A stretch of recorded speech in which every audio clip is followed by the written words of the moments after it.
Samantala, alamin na natin ang update sa lagay ng panahon lalo na't kahit hindi pa nakakapasok ng Philippine Area of Responsibility ay nagpapaulan na sa ilang bahagi ng bansa ang isang binabantayang low pressure area. Ihahatid sa atin yan ni Pag-asa Weather Specialist John Manalo.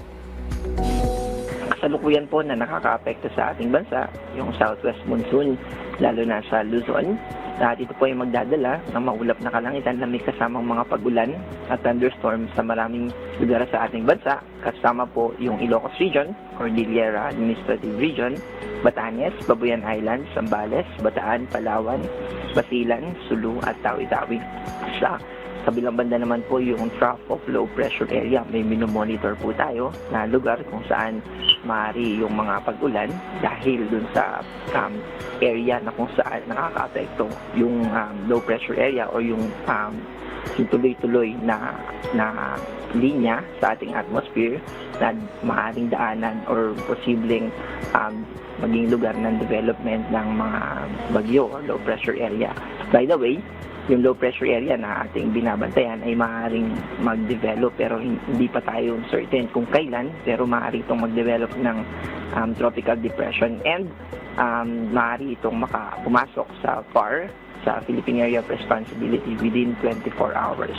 At itong trough of low pressure area na binabanggit natin kanina ay maaaring magdala ng mga pag-ulan dito sa Eastern Samar, sa Leyte, Southern Leyte, Dinagat Islands at Surigao del Norte. Itong trough of low pressure ay maaaring umakyat at mas maka-apekto pa sa ibang lugar lalo na sa southern part ng Luzon.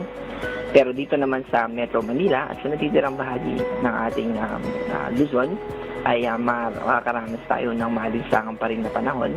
Partly cloudy to cloudy skies, pero may chances pa rin sa mga localized rain showers and thunderstorms. Ito ay dala ng southwest monsoon. Sa natitirang bahagi ng ating bansa, yung mga hindi natin nabanggit ay mananatili din yung maaliwalas na kalangitan na may chances mga isolated rain showers and thunderstorms. Ito ay maaaring bunsod ng mga localized na mga clouds at mga localized thunderstorm na maaaring makapagpaulan sa isang lugar. Kapag well-developed yung mga clouds na ito, ay maaari pa rin na makapag-trigger ng mga pagbaha at pagguho ng lupa. Wala naman tayong minomonitor na bagyo bukod dun sa LPA na binanggit natin kanina at yung climatological number ng PC na meron tayo ay na in-expect natin this June ay 1 to 2 at kung mapapansin natin pag naging bagyo itong minomonitor natin ng LPA ay magsisimula pa lang tayo unang bagyo ng taon at pangaralan natin itong Auring. Ito po ang ating update sa dam status.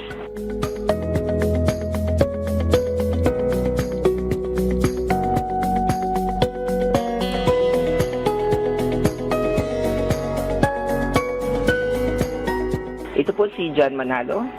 Mag-ingat po tayo. Maraming salamat Pag-asa Weather Specialist John Manalo.